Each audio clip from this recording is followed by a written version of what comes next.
You're listening to Adapt and Thrive. My name is Matt Gunn. And in this podcast, we often talk about the stunning and fast changes happening in the outside world. Often those are consumer-driven changes and changes in the behavior and technology available to the customers and consumers out there in the world. But sometimes in a B2B relationship, those forces can be just as strong. And so today I'm really excited to have Ganesh Ramakrishna, Senior VP and who takes care of the AI products here at LlamaSoft. Ganesh, great to have you on the show. Thanks, Matt. How are you? I'm doing well. We've talked a lot about bringing you on, and I'm glad to finally have you here. And we've got a great topic here. So I guess kind of my fundamental question is, what is Amazon? I used to think they were just a retailer, but that's really not the case, right? I don't think so, man. I think what's happened, since COVID-19 hit, like even before COVID-19, right? Obviously, if you did buy products, in brick and mortar, Walmart was always considered to be the big behemoth. It still continues to be a big behemoth. And if you bought products online, Amazon was the big behemoth, right? That's the world we lived in pre-COVID-19, right? And then COVID-19 hit, and I think there's a big pivot to us consuming products very differently, right? Who can't relate to the ritual, at least in the US, where we walk out every day in the middle of the day or at the end of the day, see a pile of Amazon boxes, right? Every day, bring that in, clean it up, take out your products, right? So, that's become a national ritual now, right? Doing that every day, cleaning up your boxes on garbage day, putting it away. So, what is really happening is we've pivoted from going to brick and mortar stores to buy our products to consuming everything online, right? And that pivot is real. It's here to stay. And what does that do to Amazon? Amazon has gone from, I think, being the biggest online retailer to be the retail platform for all of us. So I'm thinking more of Amazon as a platform for consuming products that we all need, right? Right from your groceries to to buying bikes, which I did recently, right? So that's what it's become. So I think more of Amazon as a platform. Yeah, no, I mean, it's such an interesting pivot, and it's almost universal, at least for a lot of us in the United States and different parts of the world, where every day there's a package coming, whether it's from a retail experience, whether it's from your groceries, whether it's from like a home improvement store. Like all of these things have to get to you at some point if you're still buying and consuming and still have a need for these things, right? Yeah, I feel good about the day when I'm not spending $100 with Jeff Bezos. Right? That doesn't happen quite often. I mean, this is great for the world of those unboxing videos that you see on the internet, right? Because endless things to take out of boxes. Anyhow, in that world, I think if you're starting to look at Amazon as a platform and not just a retailer, all of a sudden it's this marketplace where hundreds, if not thousands, of different vendors are interacting with the consumer at some level. But Amazon, as a platform, isn't necessarily doing that buying. They're not traditional in any sense. Is that right? As far as the way that they're pulling things into their network or onto their platform in order to sell it through. Absolutely, right? So I think there are multiple modes in which, you as a merchant, as a brand owner, could be interacting with Amazon. One mode is where you have your own store, you manage your own inventory, and you're selling through Amazon, right?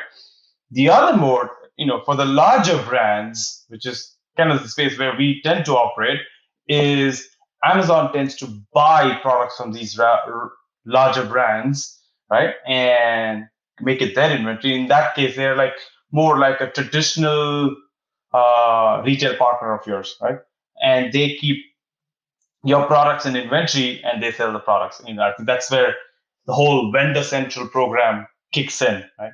So I think those are the two big modes. One where you're a store of your own, you manage your own inventory, you just use the logistics network of Amazon to sell your products. The other one is where Amazon buys your products and you sell through Amazon Vendor Central program, right? And it's a different world, right, Matt? Like, think about it this way, right? I mean, the e-commerce world, what we need to be sensitive to is, in any retail environment, right? Your products sit next to your competitors' products. That's the reality of the world, right? But in the e-commerce world, there are two things that are very, very different, right? One is the consumer gets to compare your products with your competitors' products in terms of ratings, how people view your product versus the competitors' product. One. The other is, especially in the case of Amazon, is Amazon likes to do A/B testing on pricing a lot. They run millions of experiments with pricing. So your Head and Shoulder shampoo, which is like $6.50 in Walmart when it's placed in the store, the price could vary anywhere between 550 to 650 to $7 online on Amazon.com, and that will keep fluctuating on a day-by-day basis. I'm sure you may have also experienced that as a consumer. Oh yeah, exactly. I get the stuff I leave in my cart for wishful thinking. I often see those little alerts. The price has changed. The price has gone up. It's gone down. And this happens a lot. Now, is Amazon, the way that they're executing this isn't driven by humans necessarily, right? As a platform and as a technology company first, there's a lot of machines involved here. Bingo, Matt. Bingo, right? It's absolutely no human being is sitting and playing these pricing experiments, right? The pricing experiment itself is like a machine-driven thing, right? I mean, it's powered by algorithms, right? A lot of machine learning algorithms, right? So they're running these experiments to see what will maximize their throughput, their sales, right? And their experiencing of consumers exciting and delighting their customers. That's another thing we got to think about. Like, one is pricing, of course, and the fact that they're using algorithms to run these pricing experiments. But the second thing I think extremely important for us to remember is when you think about Amazon as a platform, the one mantra, doesn't matter what kind of e-commerce experience you have as a consumer, is the reason they're the dominating force in e-commerce is because they are zeroed in and on delighting the consumer, right? And that'll have downstream implications as we talk about the other stuff, right? Yeah, absolutely. And, kind of going in and unpacking that world of even just from a procurement standpoint, if machines and algorithms are driving the way that they're buying and pulling products onto their platform, Yeah.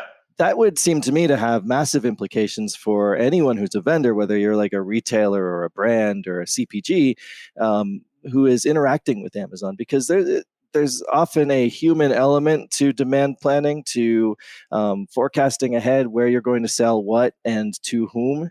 But if machines are driving that, I would imagine the patterns of purchasing can change wildly as well. Absolutely. Those are also machine driven, right? So in the world of traditional commerce, right, you typically have human to human partnerships, right?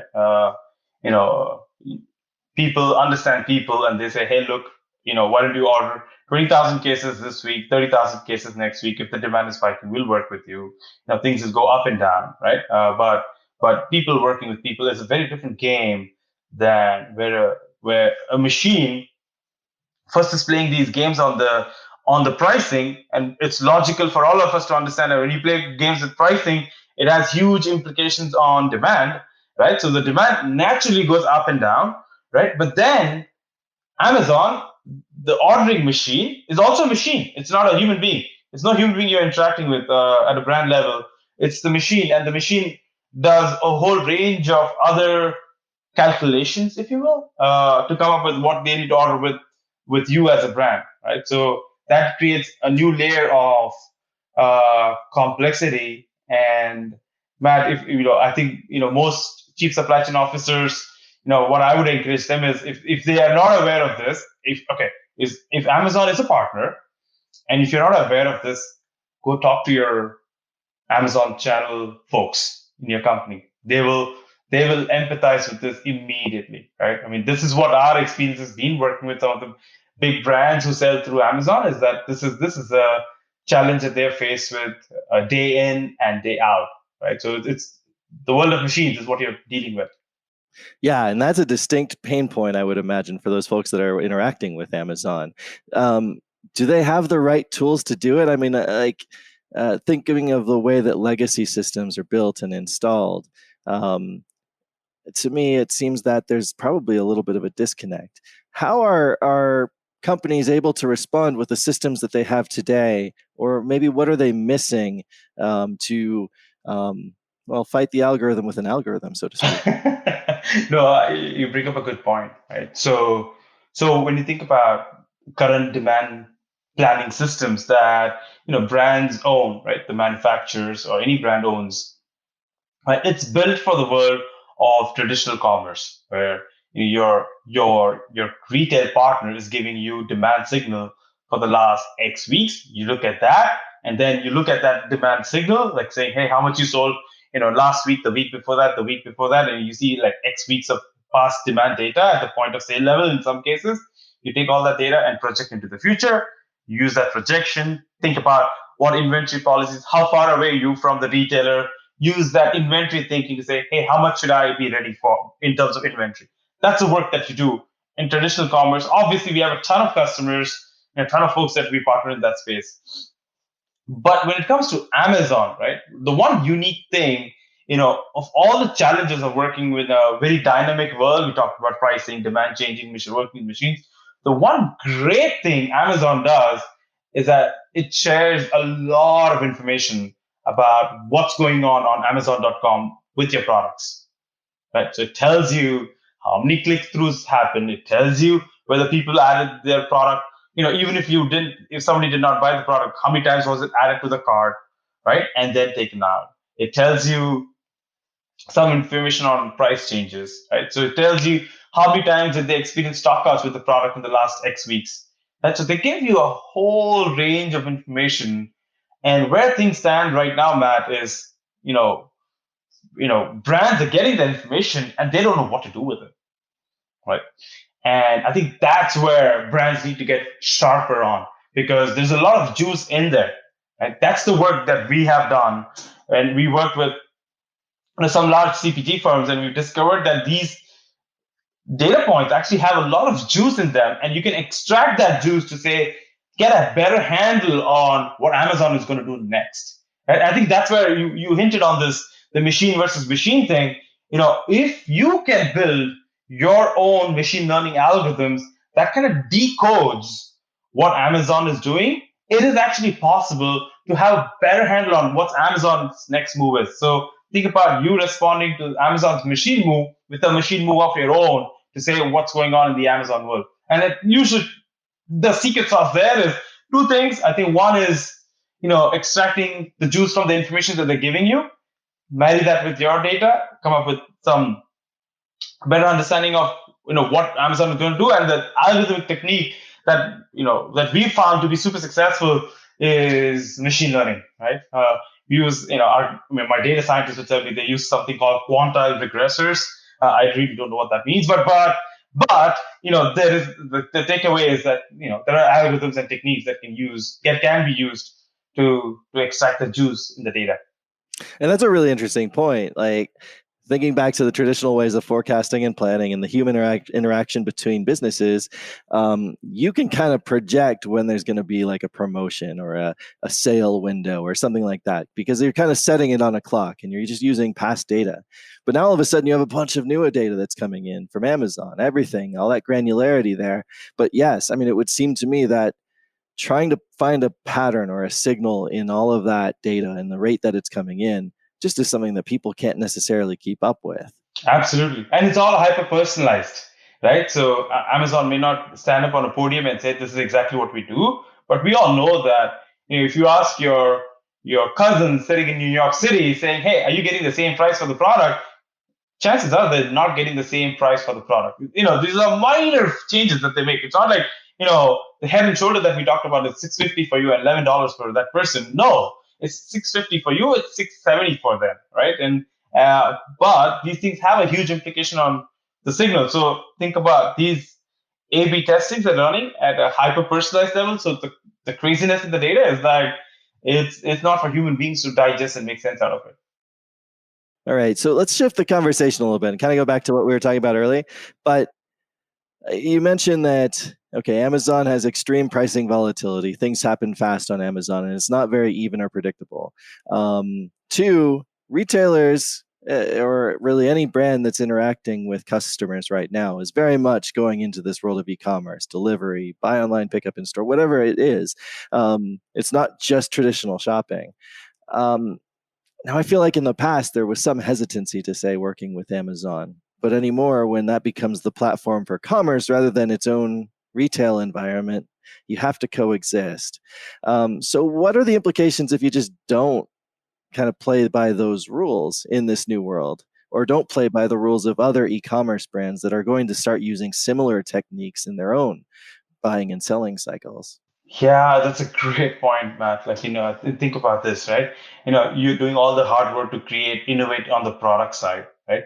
And, you know, if you don't participate in this platform game, right? The challenge is when the consumer is going to make her choice when she goes to, Amazon.com where she's making those choices, she goes there, she looks at, she's researching for her product, right? Like, let's say, hair dyeing product, let's say, for the sake of discussion.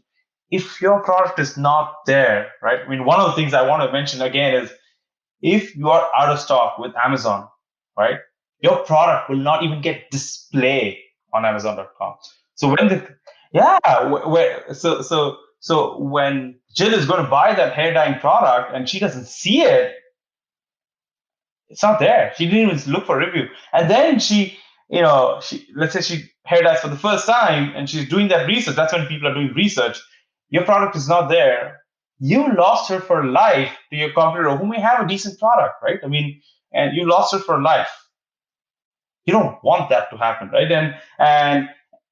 And it's a fixable problem. The thing is if it's a non-fixable problem, you deal with the consequences. It's a very fixable problem.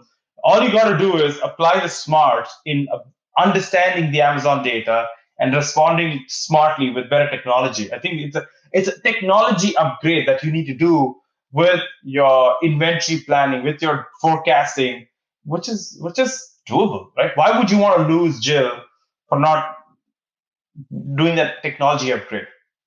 Does that make sense, Matt? Like, Yeah, no, absolutely. I mean, customers aren't loyal the way that they were, and they have just unlimited choices and information at their hands. I mean, they're in control.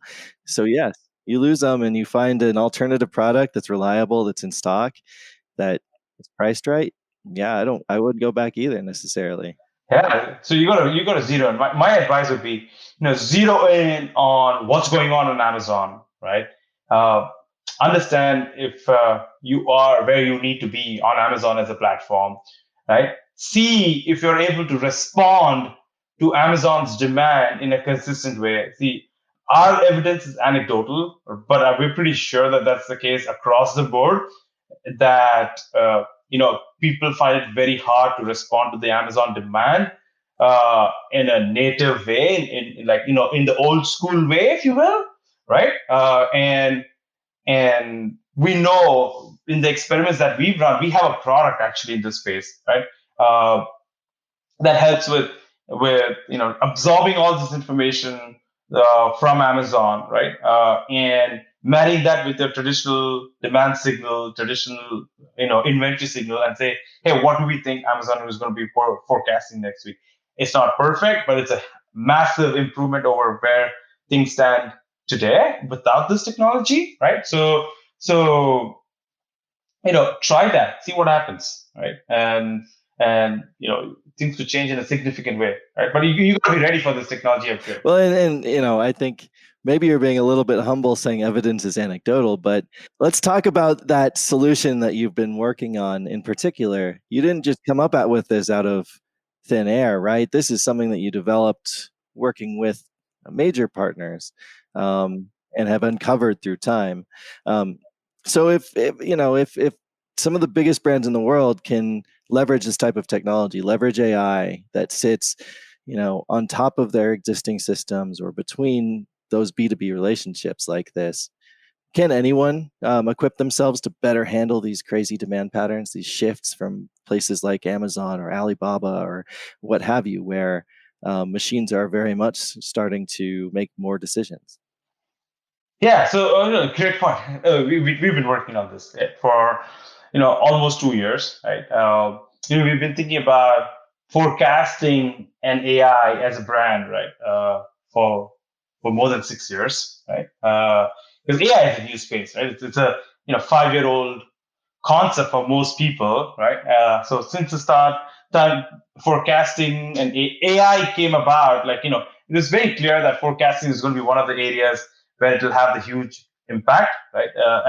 And again, actually, if you go to the technical details, there has been a generation shift even in machine learning, right? There was a Gen 1 machine learning techniques, and then if you've heard about this idea of deep learning, right? Made popular through the Alexa like technology or self-driving cars. But there's a class of deep learning algorithms that are very relevant to even forecasting, right? And that got popular in the last 3 years, and we've been working with those techniques as well. So forecasting as a space is something we've focused on for many years, right? And this specific problem around Amazon channel near-term forecasting, it's a mouthful, is something we ran into about a couple of years ago, and we've been working with some major brands in that space, and building these algorithms to solve these problems. And what we've discovered is it actually is very effective for a wide range of brands that could exist on Amazon, right?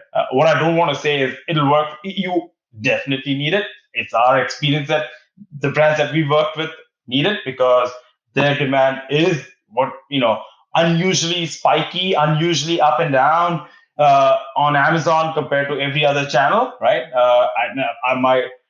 I have a hypothesis that that's true about your brand if you're listening about this and you're running a supply chain, but I can't say that for sure. But if it is, you should definitely talk to us, right? Because the technology could work. Excellent.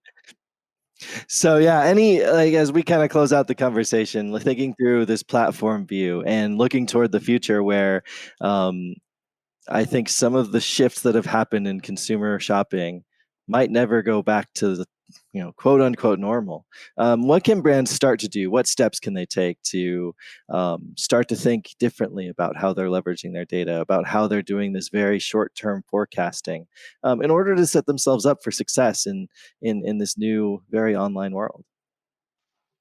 Yeah, I think they can do a lot of things, but I think to begin with, try to understand where they are. I think I would highly encourage them to establish a baseline on where they are when it comes to like specifically Amazon chat. If you're in the US, let's zero in on Amazon and then you can expand to other e-commerce platforms. But on Amazon, where do you stand? Right? What percentage of your demand comes from Amazon? Is it 1%, 2%, 10%, 30%?